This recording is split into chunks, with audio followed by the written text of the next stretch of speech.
Sebelum kita mulai perkuliahan pada kali ini, teman-teman jangan lupa untuk klik like, subscribe, dan komen sebagai bukti kehadiran.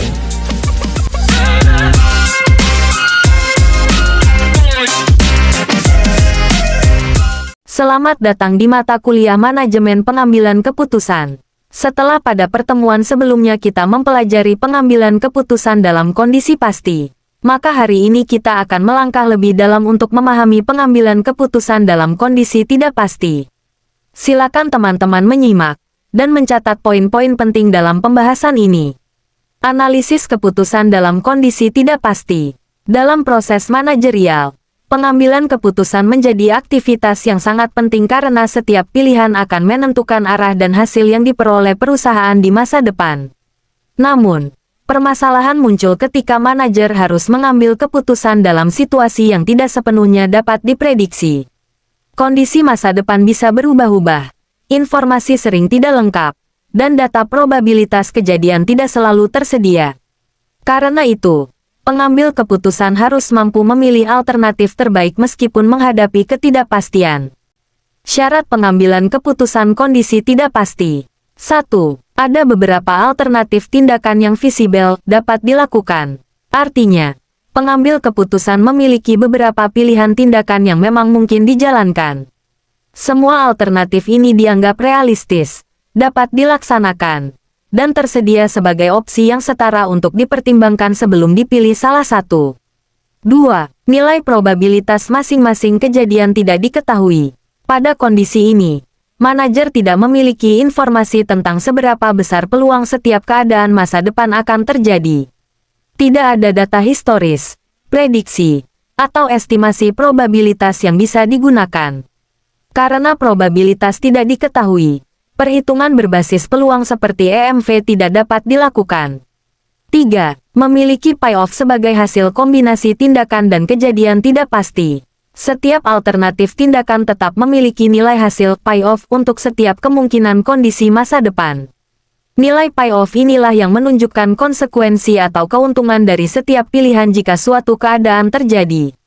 Karena probabilitas tidak diketahui, keputusan hanya dapat didasarkan pada perbandingan nilai payoff itu sendiri menggunakan berbagai kriteria khusus pengambilan keputusan dalam kondisi tidak pasti. Teknik pengambilan keputusan dalam kondisi tidak pasti. Terdapat 5 teknik, yaitu 1. Maximin, 2. Maximax, 3. Minimax Regret, 4. Hurwitz, 5. Laplace. Kelima teknik ini digunakan ketika probabilitas tidak tersedia. Setiap teknik mewakili sudut pandang yang berbeda. Maximin untuk sikap pesimistis, Maximax untuk optimistis, Minimax Regret untuk meminimalkan peluang penyesalan, Hurwitz untuk menggabungkan optimisme dan pesimisme, dan Laplace untuk asumsi semua keadaan memiliki peluang yang sama. Contoh soal analisis keputusan dalam kondisi tidak pasti. Sebuah perusahaan perbankan merencanakan untuk melakukan pengadaan sistem baru. Tabel berikut menggambarkan keuntungan atau payoff dari 3 alternatif keputusan yang ada. Terdapat 3 alternatif keputusan, yakni sistem web brand series 1, 2, dan 3. Serta terdapat 2 situasi masa depan, yakni untuk permintaan jasa tinggi dan permintaan jasa rendah. Teknik yang pertama, kriteria Maximin, atau yang dikenal kriteria pesimistik. Kriteria ini digunakan untuk memaksimalisasi keuntungan dari kondisi yang paling minimum Maximin. Langkahnya, tentukan dahulu kondisi paling minimum atau payoff minimum dari masing-masing alternatif keputusan. Untuk alternatif keputusan sistem web brand series 1, maka payoff minimumnya adalah saat permintaan jasa rendah, yaitu 6 juta. Untuk alternatif keputusan sistem web brand series 2, maka payoff minimumnya adalah saat permintaan jasa rendah, yaitu 2 juta. Untuk alternatif keputusan sistem web brand series 3, maka payoff minimumnya adalah saat permintaan jasa rendah, yaitu minus 3 juta. Selanjutnya, dari 3 pilihan payoff minimum tersebut, cari yang paling maksimum. Dalam hal ini alternatif keputusan sistem web brand series 1 adalah yang paling maksimum, yaitu 6 juta. Maka opsi inilah yang dipilih berdasarkan kriteria Maximin. Teknik yang kedua, kriteria Maximax, atau yang dikenal kriteria optimistik. Kriteria ini digunakan untuk memaksimalisasi keuntungan dari kondisi yang paling maksimum (maximaks). Langkahnya, tentukan dahulu kondisi paling maksimum atau payoff maksimum dari masing-masing alternatif keputusan. Untuk alternatif keputusan sistem web brand series 1, maka payoff maksimumnya adalah saat permintaan jasa tinggi, yaitu 12 juta. Untuk alternatif keputusan sistem web brand series 2, maka payoff maksimumnya adalah saat permintaan jasa tinggi, yaitu 15 juta.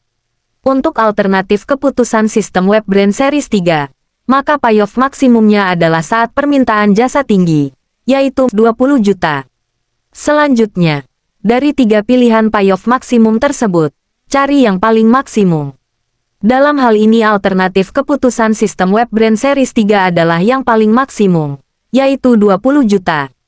Maka opsi inilah yang dipilih berdasarkan kriteria maximaks. Teknik yang ketiga, kriteria minimax regret, atau yang dikenal kriteria minimal peluang penyesalan.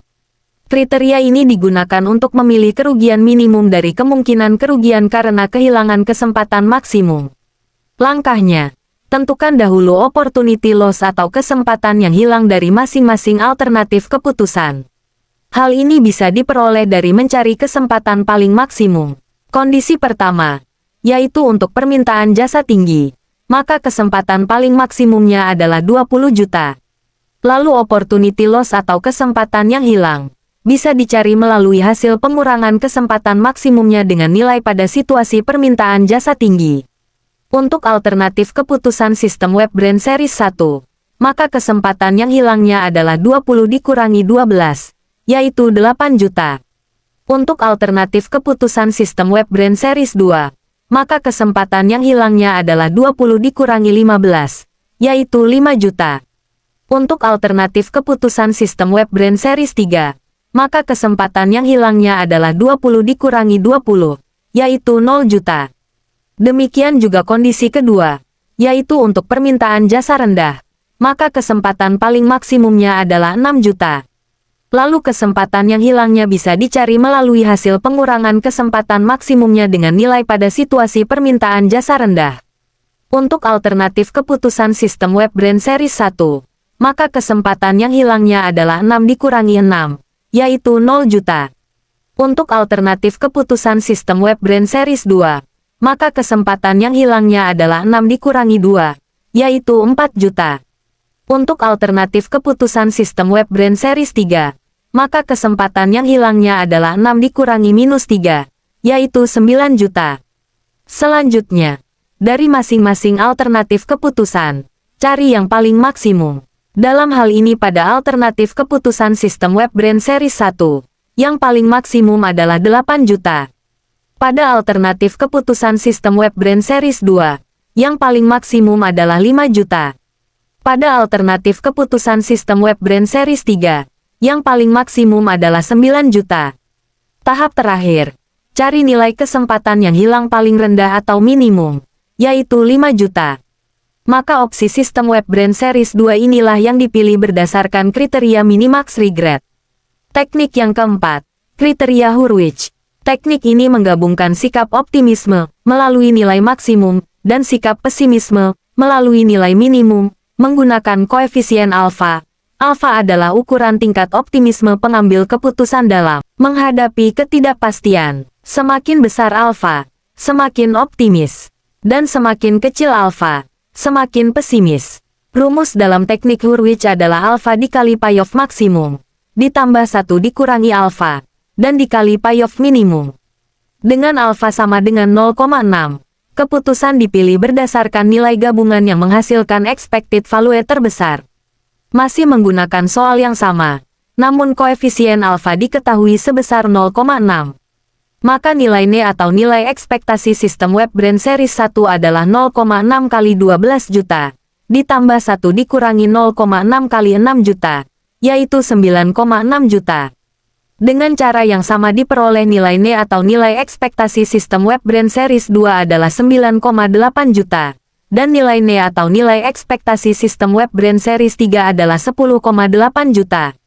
Maka alternatif sistem web brand 3 yang dipilih karena memiliki nilai ekspektasi atau expected value paling besar. Teknik yang kelima, kriteria Laplace. Kriteria Laplace digunakan ketika pengambil keputusan menganggap bahwa semua kejadian masa depan memiliki peluang yang sama untuk terjadi. Karena tidak ada informasi mengenai probabilitas setiap keadaan, maka setiap kondisi diperlakukan dengan bobot yang setara. Oleh karena itu, nilai keputusan dihitung dengan cara mengambil rata-rata dari seluruh payoff pada masing-masing alternatif. Alternatif yang memiliki nilai rata-rata payoff paling tinggi dianggap sebagai pilihan terbaik menurut kriteria Laplace. Metode ini mencerminkan sikap netral atau tidak memihak, karena tidak condong pada sikap optimis maupun pesimis, tetapi mengasumsikan bahwa setiap kemungkinan memiliki peluang yang sama.